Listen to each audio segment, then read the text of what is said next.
What is up, my Pika crew? This is the ThePikaWu, and today I will be bringing you another 5th generation never used tier match against a guy called the Flaming Sapphire. His link will be in the description below, so be sure to check him out after the match.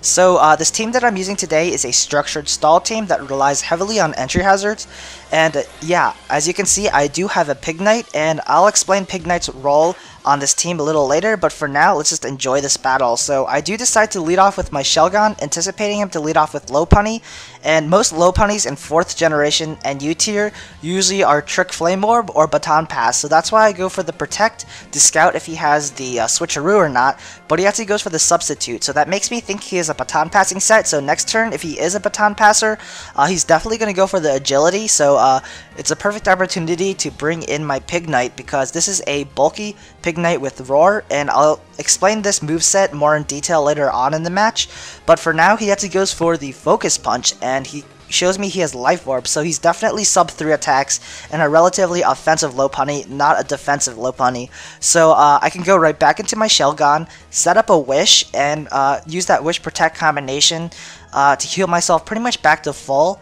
And instead, I actually don't go for the Protect after the Wish, because I'm actually anticipating him to switch into a Shelgon counter, such as Altaria, so that's why I went for the Dragon Claw, predicting that, but he just stays in, which is also a good move, because there's really no point in wasting a sub either. But in my opinion, I would have switched out, because Life Orb recoil really does rack up. Anyways, I know he's going to withdraw here, but I do want to set up another Wish to see what he brings in. He actually brings in the Lapras here, and I'm kind of scared of the Ice Beam, because the Shelgon is pretty much fully defensive and has pretty much no special defense investment, so an Ice Beam will definitely hurt. Plus, if he does go for the Dragon Dance or the Curse, I can also counter that with the Garbodor, so that's the reason why I brought in my Garbodor, because if he does decide to go for a setup move, I do have that Clear Smog to bring him back to neutral, and as of now, I'm just going to set up a layer of spikes, because Curse Lapras isn't very threatening against my Garbodor, and I can go for the Clear Smog here, make his Waterfall pretty much super weak, and I can continue setting up some more entry hazards. So I guess the first part of my game plan is in the process, because I really want to set up entry hazards, because that's pretty much how this team functions. You set up entry hazards, and then you start roaring and phasing your opponent's Pokemon. But for now, he goes into Altaria, and the way he brought it in against a Garbodor, that makes me think he's an offensive set, like the one I carry, the one with Life Orb and Draco Meteor, so that's why I bring in my Mischievous, because it's probably the best thing that can take a Draco Meteor, especially because my, my Pignite is almost dead. I really don't want to bring it in, but I see he has Parashong, so he's definitely a defensive set. So my Torterra, although it is physically defensive, it has some decent natural special bulk, and I know I can take it at least 1 Dragon Pulse, or at least 10 Dragon Pulses after looking at this damage, because he has no investment in special attack. He's probably max HP and max defense, and now I'm free to set up the Stealth Rocks. So here he brings in Sazbuk, actually predicting maybe a Leech Seed, but I actually don't go for that, and he actually goes for the Swords Dance afterwards to try to set up on me, but I have the Roar, so that Swords Dance did not work out at all. But I bring in a Zebstrika. I don't want to take a Hidden Power Ice, so that's why I bring in my my Pignite to resist the hit, because it is a really good counter against Zebstrika. But he actually brings in Altaria here, which works as well, because he really can't touch me, and even if he goes for a status move, I guess I'll explain what this Pignite carries. It carries Rest, Sleep Talk, Low Sweep, and Roar. And the reason why I carry Low Sweep, although it is a 60 base power move and it's pretty weak, it actually works quite well on this moveset, because what happens is it is 100% guarantee that the opponent loses 1 speed. He just, like, it gets slower after I go for the move, and afterwards, generally after 1 Low Sweep, I can outspeed, and with the Sleep Talk Rest combination, Roar is generally -6 priority, but if you hit a Roar when you're sleep talking, it has neutral priority. So that's why if you outspeed and go for the Roar, he won't be able to attack you, and that's why Low Sweep is a good combination. And yeah, Pignite is doing some work. He is going for the Roar. I'm actually getting pretty lucky. I get a Roar here. I go for the Sleep Talk once more as he goes for the Volt Switch and brings in another Pokemon.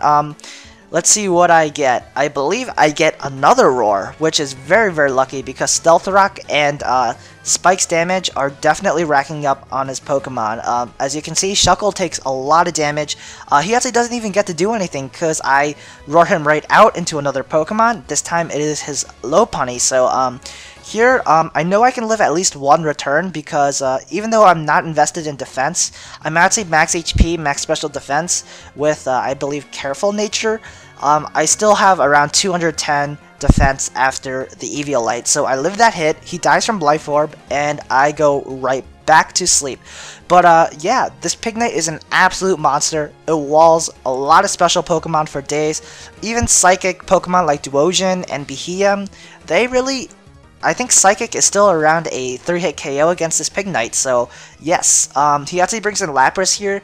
I don't want him to go for a Waterfall or a Curse, so I go right back into my Garbodor because it is a great counter, and I can fire back a Rock Blast, I can go for the Toxic, and I can set up some more spikes, so I have a lot of options here.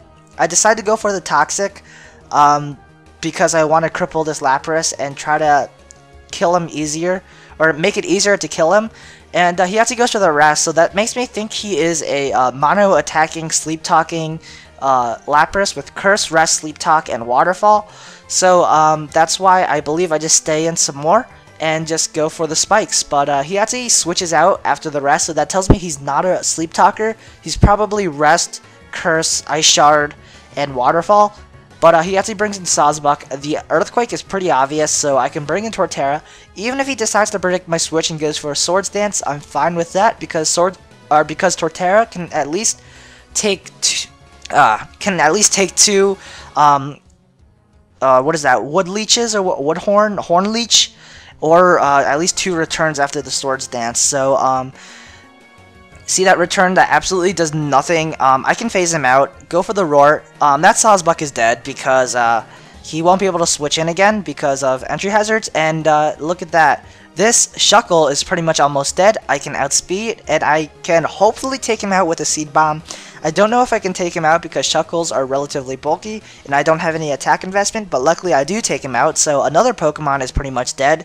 Let's see what he brings in. He brings in Altaria here. Now, Altaria is a flying Pokemon, so Spikes, he's unaffected by Spikes, so only Stealth Rocks hurt him, so that's actually going to be troublesome to take down because I don't have anything that can deal super effective damage, and he can potentially just go for the Roost and heal up. So Altaria is probably the only problem I see that I will have trouble facing against, but for now he actually goes for the Heal Bell to get his Lapras back asleep, and then he brings in his Altaria again. I was actually anticipating him to go for the Roost here, but he actually goes for the Dragon Pulse, and that's not going to do much. I'm going to phase him out, and I'm going to bring in the Sawsbuck. That Sawsbuck is dead. So yeah, Torterra and Pignite is a very good combination because their defenses, or their typing, really pairs well together. Because, let's see, Pignite is weak to ground, and Torterra resists that. Torterra is weak to fire and ice, and Pignite resists that. So it's a very good pair, especially to have 2 Pokemon that know Roar. Yeah, basically they're good together. But for now, he has a Lapras out. I'm pretty sure I can outspeed, and I want to see if he does carry the Ice Shard or not, so I'm just going to stay in and go for the Seed Bomb just to deal some damage. He actually goes for, I believe, the Waterfall, or, oh, he actually goes for the Toxic, so he has Rest, Toxic, Waterfall, maybe another move. Oh, Rest, Toxic, Waterfall, and Curse. That's his full moveset, so that's good. That tells me he doesn't have an Ice move. I can take him down the next turn, and the Lapras will get taken down, and I believe he doesn't have many Pokemon left, maybe like 1 Pokemon. And yeah, Lapras is dead. He has Lopunny. I think that's almost dead. What else does he have? Let me think. And he has Altaria. Maybe Lopunny's already dead. I really don't remember, but Altaria is going to get taken down by entry hazards. Oh, that's his last, and that's going to be the game. So, hope you guys enjoyed this match. If you guys enjoyed watching this stall team, please be sure to leave a like, a favorite, or a comment. And yeah, if you haven't subscribed already, feel free to join the PikaCrew by subscribing. So this is ThePikaWu. Stay tuned for the comment question of the day, and peace out, guys. Also, be sure to use Pignite because it is an absolute beast.